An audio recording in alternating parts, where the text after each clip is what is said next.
This is the Good Neighbor Podcast, the place where local businesses and neighbors come together. Here's your host, Mike Murphy. Thank you, Charlie. Yes, I'm Mike Murphy, host of the Good Neighbor Podcast, and I talk to local business owners and influencers, many of which who live right around you. With me today is somebody that lives here in Northern Kentucky, here in Union, not too far from me. She and I have gotten to be friends through the last couple years. I've been into her shop a few times.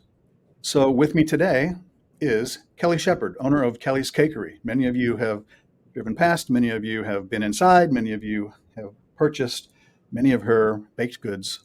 Some of you have not, and we hope to change that today. So without further ado, Kelly, welcome to the show, and thanks for being here. Thank you. Thanks for having me. When I kind of took a peek at your website and got a little bit of behind the scenes understanding of how you got into this business, I saw that you went to culinary school, and then you realized that baking was kind of your passion, so that became your niche, and that's kind of where it took off. So how long ago was that? When did you go to culinary school? Oh my goodness. I was in my 20s, so I would say almost 20 years ago, probably 16 or 17 years ago, I went to culinary school.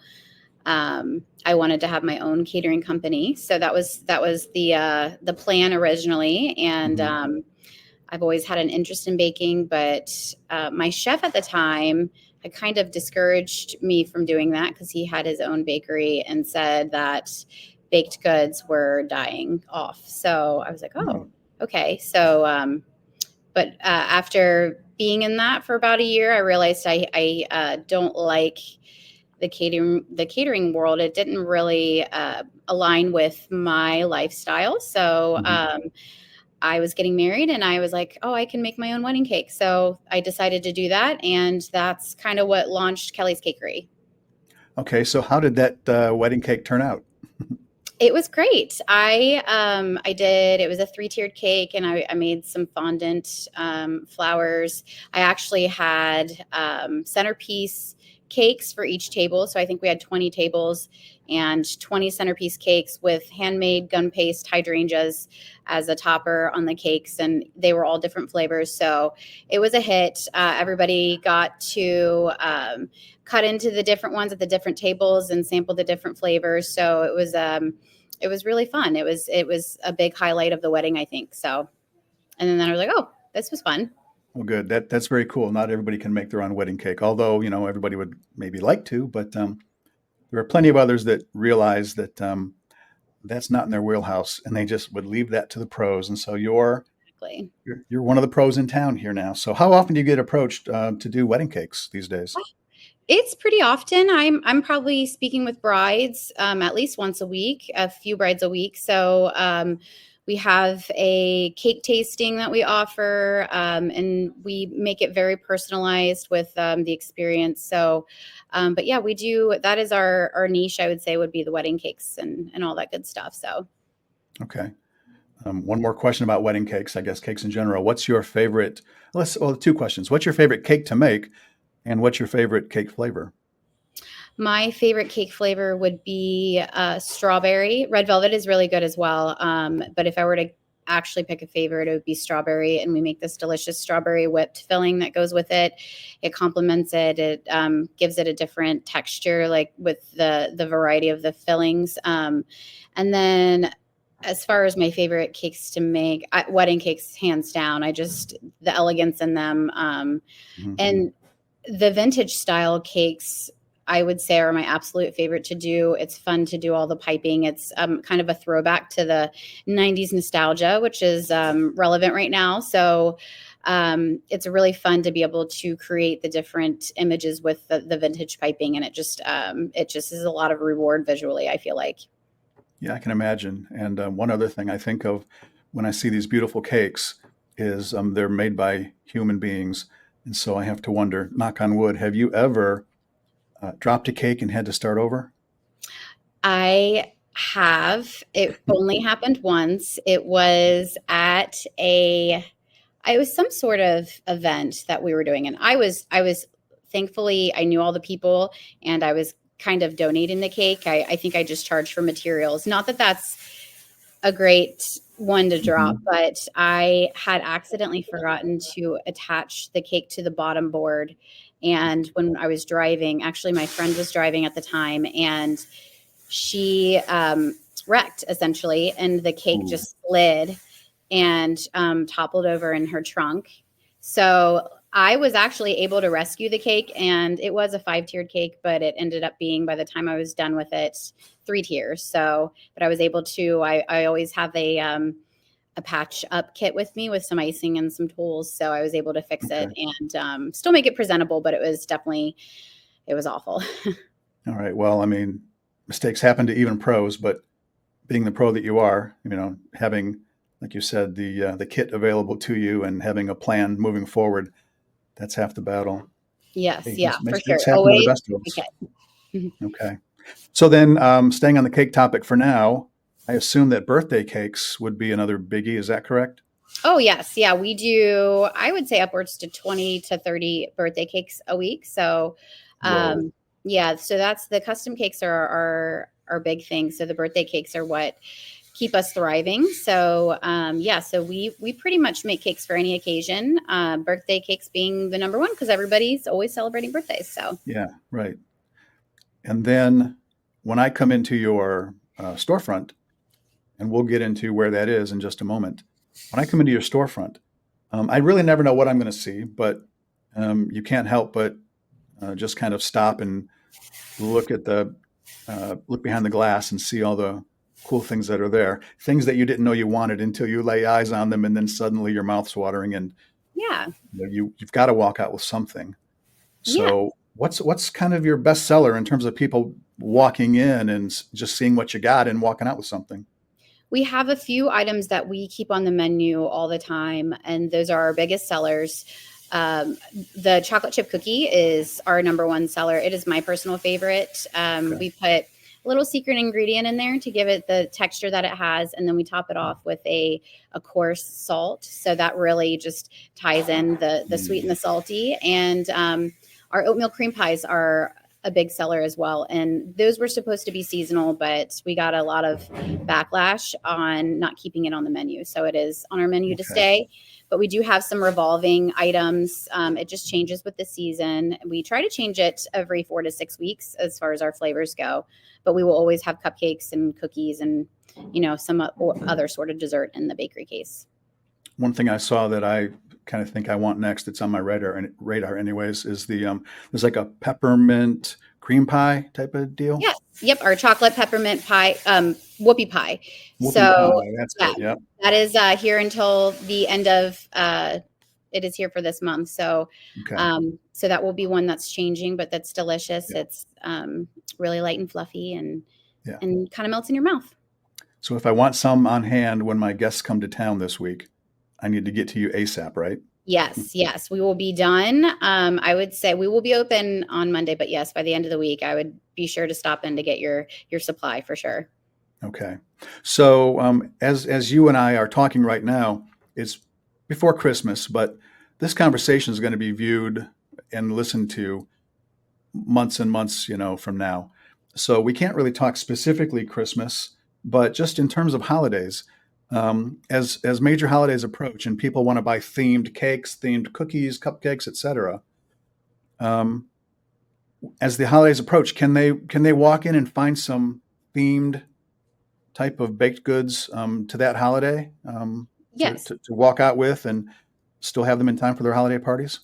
Yeah, for sure. We around the big holidays, we always try to keep some store cakes available for walk-ins.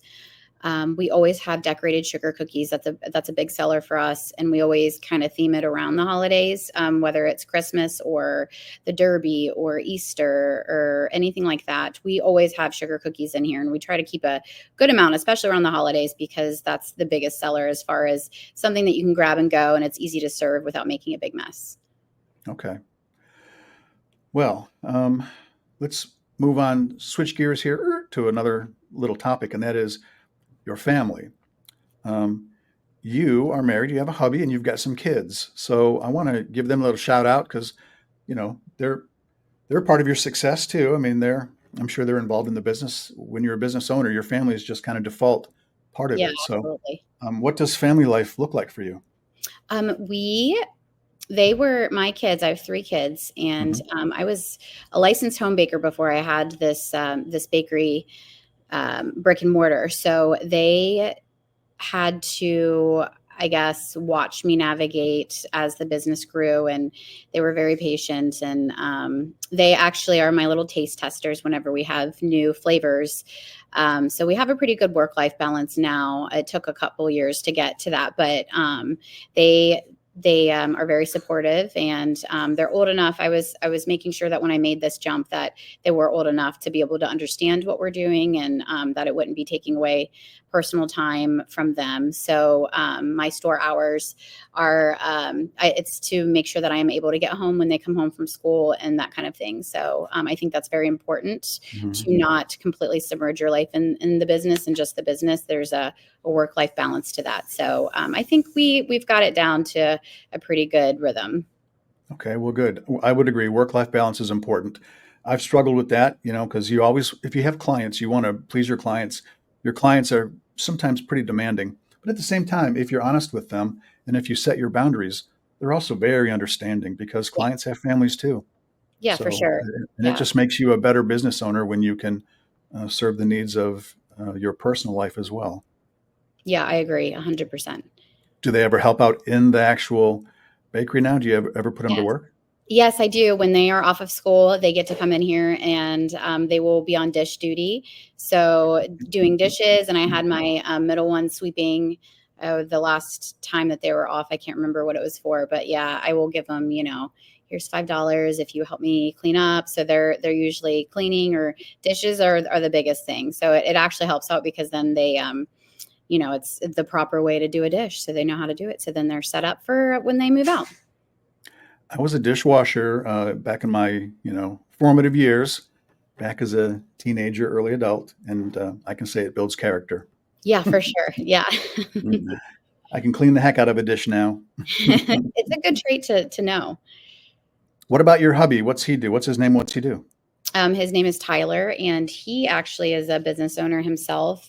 He owns with my brother Crittenden Auto Mart over in Mm, Crittenden. okay. So he actually kind of made the plunge when I did. So it was, we were kind of like, what are we doing here? So, Yeah. but yeah, that's what he does. And so he's got his own thing going on. And so we kind of, we're kind of on separate areas, but we will partner up sometimes. He just did a car giveaway, and I provided the desserts for that big event. So it was pretty amazing.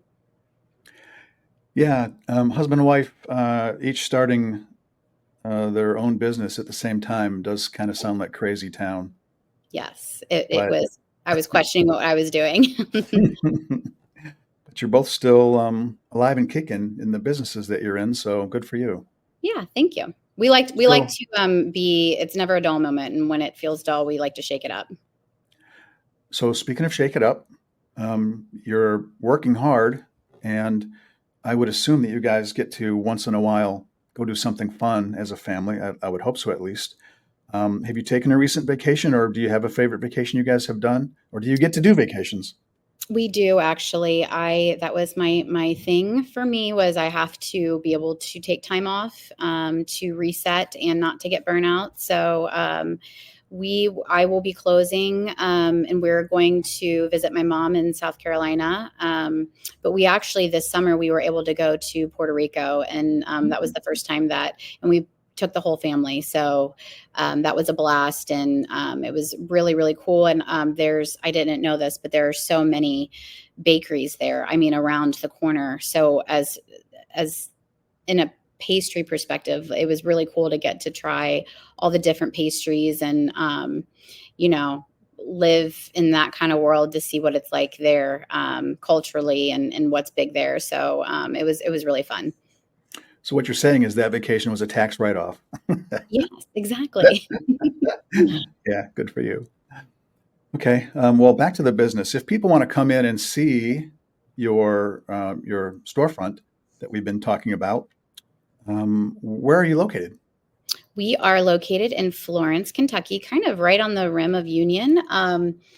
We are there is a intersection of 42 and Pleasant Valley, and we are in a little plaza right up on the hill there in the corner. And we are open Tuesday through Saturday. So we're open to the public during, if you can go see our store hours on our website. We have a phone number if you ever are wondering, what we have in the bakery case that day. But anybody's welcome to walk in to see what we have. And we have tables where you can sit down and enjoy yourself. And, we have a good little cutesy environment. If you needed to do some work or whatever, we have free Wi-Fi. So we kind of have it set up to do all the above. Okay.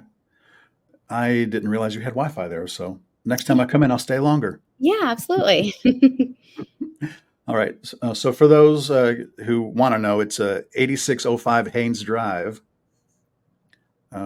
Suite B in Florence, and they can't miss your sign. Nice purple sign above your storefront, above your window. We're getting a new sign too, so it'll light up. So it'll be even easier to see. So. Okay. All right. Well, I'll come and help you celebrate that by having a whatever flavor whoopie pie you have in the cabinet in the case that day. All right. Sounds good. So let's see. Cupcakes, cookies. Do you have pies? Yes, we do pies. They're usually seasonal. But if anybody wanted a pie or had a hankering for a pie, we would always be willing to make it. But we will. Thanksgiving is a big pie time. So if you're needing a pie for Thanksgiving, we got you covered. But yeah, we have pies, cake pops. We have fudge right now. All kinds of stuff. Okay. Is the fudge seasonal? Yes, it is. Yep. So that will be done. I might keep it around for January. So. All right. Well, good. If people want to come in and see you, good. We're certainly wanting them to come in and see you.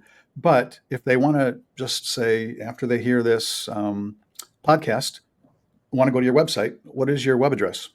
It is www.kellyscakery.nky.com. And from there, if you have a need of some sort or a question, you just click a button and it shoots me an email, and then I will respond back via email. So it's a great way if you need to put in an order or if you have a question about something. I check that daily, so I would get right back to you on that one.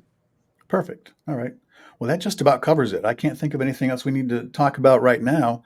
I appreciate you spending time with me and letting everybody in the community know about you if they didn't already. But if you haven't been to Kelly's Cakery in Florence, I would encourage you to go see what she's got going on there. Walk out with something, anything. Yeah, come try us out. Yeah, everything there looks delicious, and the place smells wonderful. Thank you.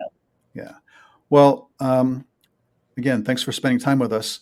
I want to thank you for your friendship, your continued friendship. I look forward to continuing to buy from you in the future and seeing what the future holds for you and your hubby, by the way, with his car business down there in Crittenden. Thank you so much. I appreciate it. And thanks for having me. Well, till next time, everybody, this is the Good Neighbor Podcast. So everybody out there, be good to your neighbors. See you next time, everyone. Bye-bye.